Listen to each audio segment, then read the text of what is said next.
once a week from KFC. Crazy woman.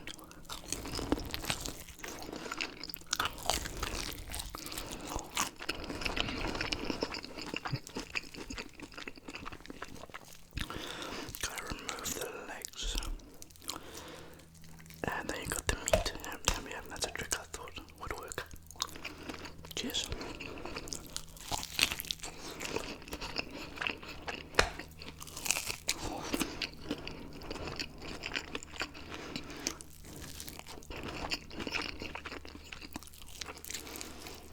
Man, I haven't had chicken like this in a while. See, the thing is, right, in Zeeland, KFC does not exist in the near villages, so this is the only fried chicken you can really get. It cost me $5 actually. 10 pieces, 12 pieces per box. You got the original, which is this one, the crunchy one. You've got the mild one, and then you've got the spicy one. But I thought let's slow off, start first off with the basic one. Not bad, but they use a cheaper alternative than breadcrumbs and panko. Paneermeel, it's called. I don't know what it's called in English. Not bad. Could be better though.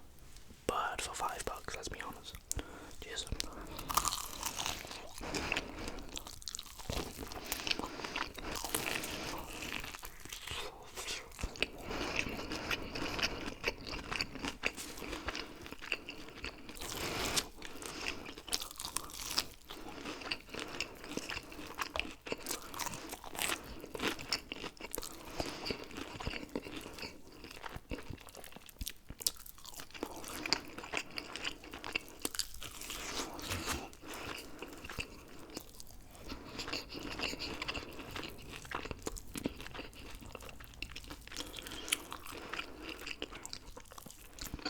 Not the best chicken I've had, but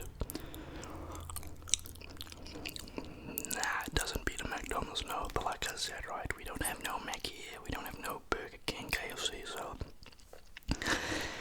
you kind of got to improvise on products that are from the neighborhood. So we bought steaks just now. I had a T-bone a while ago. Wasn't bad, but I then had a ribeye, which surprisingly was better than the T-bone. Maybe it's because of the fact I made it, well done. I had a bullet steak, which is called a Koho beef steak, which literally translates into bullet. It was fire. I learned a trick a while ago that you're supposed to twist or something. I don't know, man. I think we white people can't do that trick, if you get what I mean.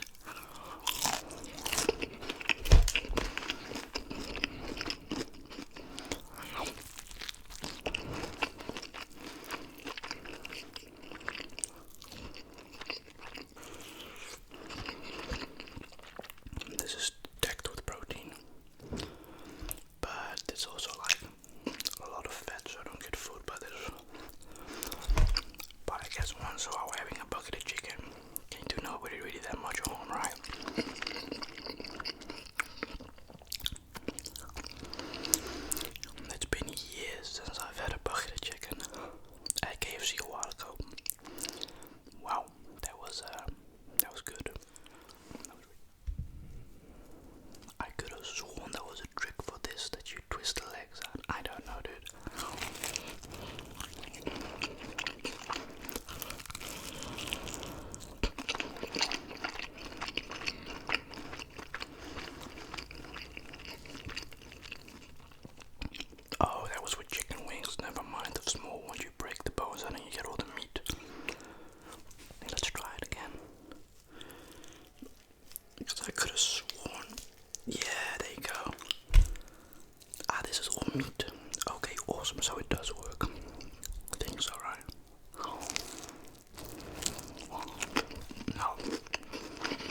was. Yeah, well, it's kind of, no, it's not clickbait because what you see on there is literally what you get actually, so it's not true. Doesn't beat a KFC or a local fried chicken place. Nah, but not bad for $5. I think that's actually a very affordable price, to be honest. They had spare ribs as well, the jumbo, but I was kind of like, nah. In general, lately, this is actually my first time in a week that I've had chicken. I do like chicken, but chicken breast is my preference. I don't really like chicken cut up in cubes. I don't like the taste. But this was definitely nice. I want to just talk a little bit extra because I think by the time you see this video, it might be in my place, I don't know. But the view is amazing, everything else is phenomenal.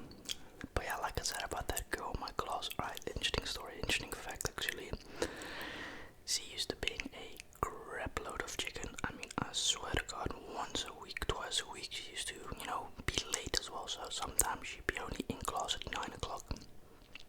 And you had to be clocked in before 8:30.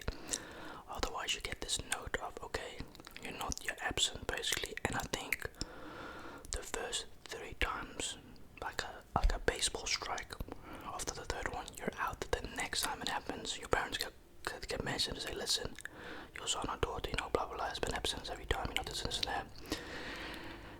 I actually eventually got a warning as well. Believe it or not, I got a email. Actually, I got a letter, not an email, an actual letter from the this is like organization or governmental thing that makes sure that your kid goes to school and that you're not absent too much. I had a warning and I told my teacher, wait a minute, you snitching on me. This was in the 3rd and 4th day. I was like, you snitching on me when I've told you in the beginning.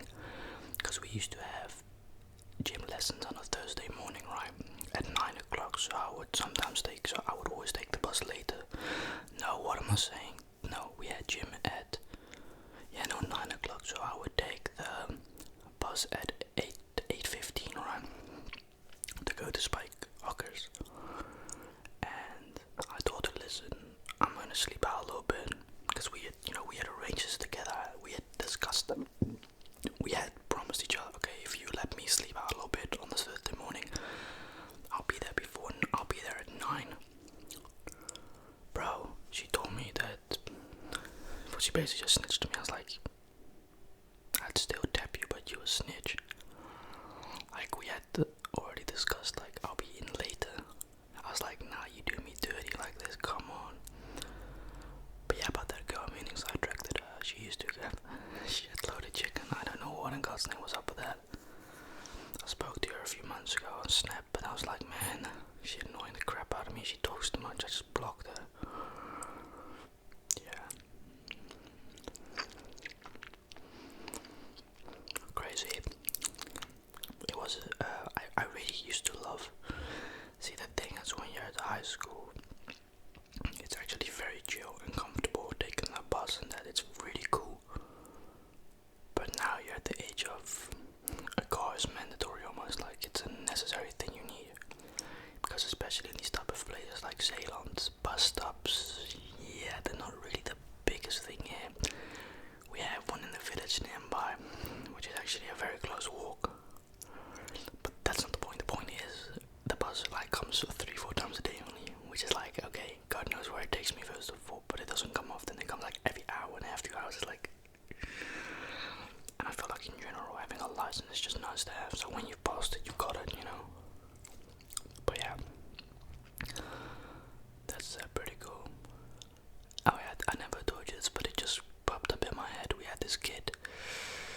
I don't know what his name was, but I'd seen him a few times at school. He actually went missing. I don't know his name anymore. I sort of know what he looks like. He looks a little bit like Adef Samsky, but like a bootleg version. Is a Dutch rapper. But he actually went missing eventually, and apparently a friend of mine told me that he was in Germany. He had left the country. He went on reports of him missing because, obviously parents, they'd be like, hey, my child's missing. He just left the country to Germany. I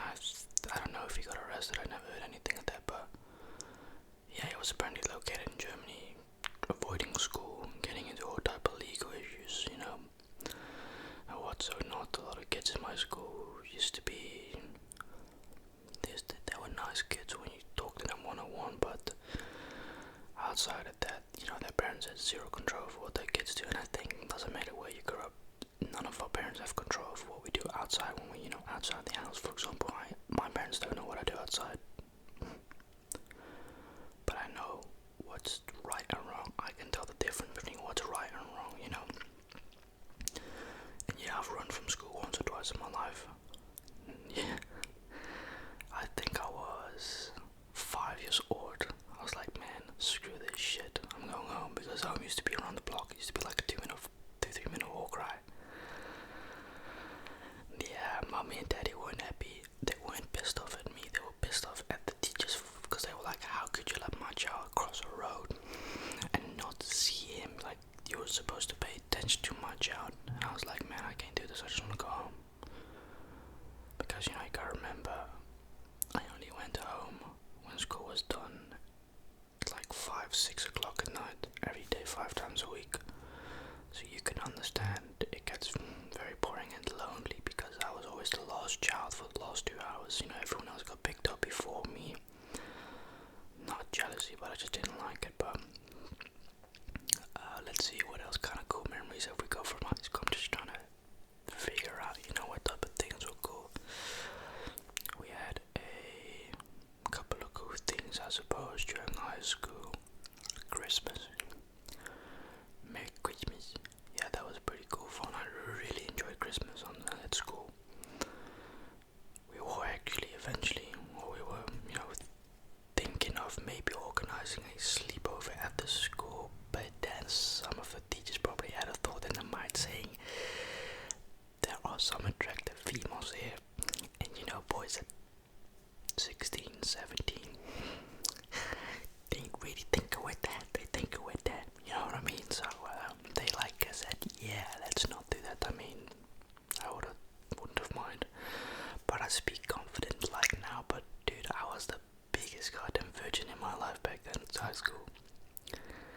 Now seriously, I speak so confident, but man, I wouldn't even make a move with any females, because they were hoes, man. I can't be honest, bro. They were nasty as females, smoking, drugs. They'd be like fleas jumping off another dog to another dog, you know. She ain't your go. Everybody gets a twist. Everybody gets a turn on the door, you know. So those type of females, like my mom and dad and my brother especially, told me to stay away from those females. Speaking from experience, yeah. But yeah, anyways, that's kind of it. I thought I'd speak about what high school was like. And I don't know if I'm back at my place now when you're watching this video. I don't know, but I thought I'd improvise the background a little bit for you guys. So yeah, thank you for watching, I suppose. This was much fun. Oh yeah, and did I ever tell you guys that one of my fingers, I think it's this one, that actually broke it a few years ago playing gymnastics. My friend at the time, Jaden, very good friend of mine then, very close. We were done with the you know, those foam bowls, round foam bowls with the red layer around it. It used to be cool, but we were finished and he unexpectedly kicked it towards me, and I wasn't fast enough and my finger snapped back. I broke my goddamn finger, and everybody was like, "What is it, you're right?" I said, "Yeah, my fucking finger's blue, it's swollen up." And they were like, "Man, it's probably nothing." 5 minutes later, burning red, and well, don't find out I broke my goddamn finger. So that took 3-4 months to recover. I couldn't goalkeep, I couldn't do nothing for a while, but I initially recovered. And I wasn't mad at him. Nah, I mean, we were just boys, you know, just enthusiastic. We just